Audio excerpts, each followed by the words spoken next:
Is God in favor of pleasure? Beloved, pleasure is pleasurable to you precisely because God made it that way.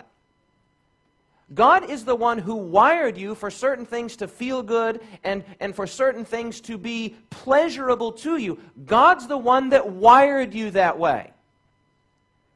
The psalmist says, in the path of life, there is joy. And at the right hand of God, far from seeing God as a withholder, someone who's trying to keep something from you, he says, at his right hand are pleasures for eternity. Delight yourself where? In the Lord. Just as we read there in Psalm 16, verse 11, we first find the path of life, and when we find the path of life, then we find joy. The trick is to be sure that we are experiencing pleasures and joys in the way that God designed us to. It's the path of life that brings joy. The second instance, delight yourself in the Lord. This instance, walk uprightly. If you walk uprightly, God will not withhold. Wait a minute, that's exactly what Satan was insinuating there in the Garden of Eden. That God is fundamentally a withholder and not a giver. But Scripture reveals God as the greatest of givers. Is not the best known and best quoted verse in all of Scripture a testament, a legacy to God's giving? For God so loved the world that He gave. God is not a withholder. God is not selfish trying to retain something for Himself, which is precisely what Satan suggested when he says, God knows that in the day you eat of that stuff, you're going to be as gods, and your eyes will be opened. The greatest lie is that God is fundamentally trying to keep something from you, and many of us cannot break this spell that Satan has over us. We see religion primarily as a list of prohibitions rather than as a great plethora of blessings in the true life, the true joy that God has plotted and planned for you. Who better to fulfill the longing desires of your heart than Him who made your heart to desire? Are you with me, yes or no? Who better to fulfill the longing desires of your heart than Him who made your heart to have the capacity to desire? Are you with me?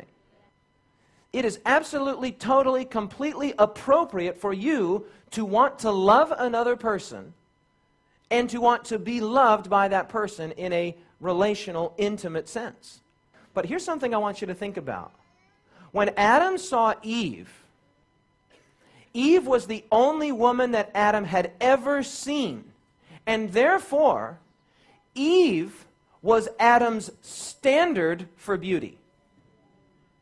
Are you with me, yes or no? He didn't even know that there was another kind of woman yet. Whatever Eve looked like, and no doubt she was beautiful, when Adam saw Eve, that was his standard for beauty.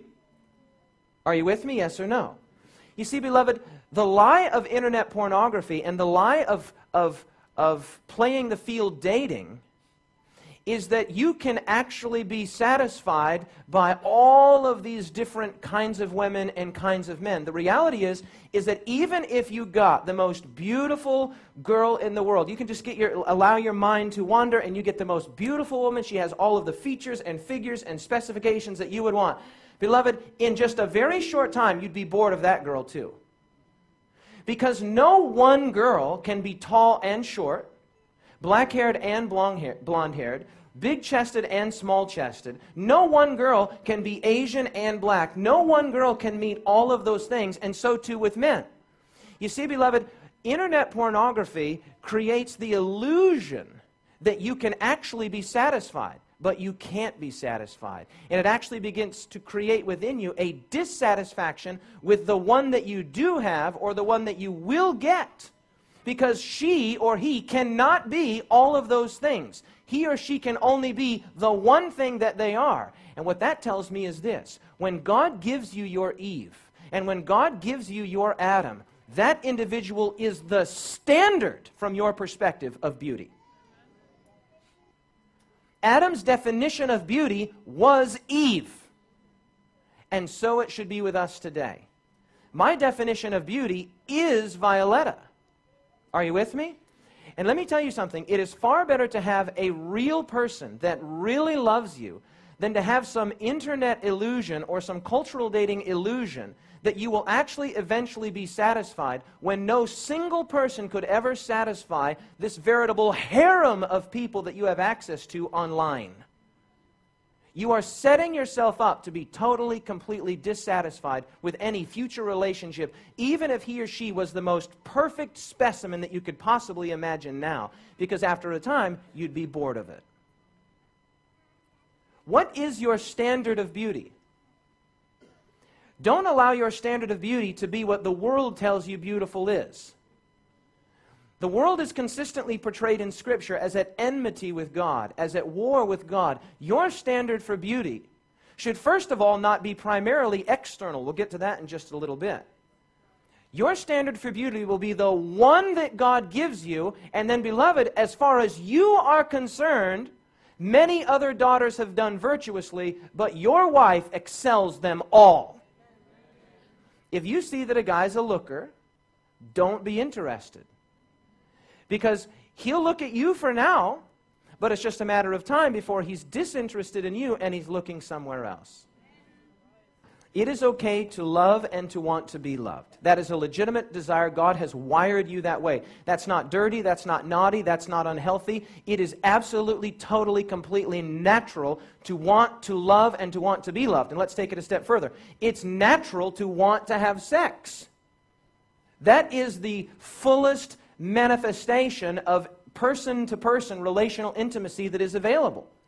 God wired you that way. It was God that said the two shall become one flesh. Why didn't he say one spirit? Most commentators agree that God was speaking not just of relational connection there, but of sexual connection. God is the one that invented sex, and the church needs to reclaim its rightful access to sex as the fullest manifestation of the intimacy between a man and a woman. We should not be afraid to talk about it. If God had wanted, could he not have made the procreative act, right? Because what was the very first thing that God said to Adam and Eve? The very first thing. Yeah, the first thing that he said to them as a couple was, be fruitful and multiply. Now, God could have made the procreative act like a handshake. Right? And then something happens here physiologically and my wife gets pregnant. Right? He could have done that. Like, oh, sweetie, I love you. Right? God could have done that. Now, that raises the question, why didn't he?